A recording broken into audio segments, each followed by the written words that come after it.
அதுக்கப்புறம் ஒரு 2 ஸ்பூன் நெய் இதில் ஊற்றிக்கலாம். இது ஒரு வாசனைக்காக தான் ஊற்றுறேன். இப்படி இப்போ இதில் இப்படி கலந்துட்டோன்னு வைங்களேன், நம்ம சுடையில் என்ன ஆகும்னா நம்ம ஏதோ நெய் ஊற்றி சுட்ட டேஸ்ட் கிடைக்கும். அதுக்காக தான் நம்ம இதிலே கலந்துடுறது. இப்போ உப்பு செக் பண்ணிக்குவோம். சரியா இருக்கு உப்பு.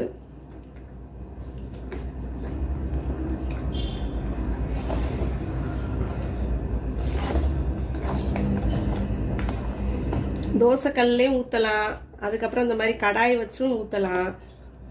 நீங்கள் எதில் வேணாலும் ஊற்றி சாப்பிட்லாம், நல்லாயிருக்கும்.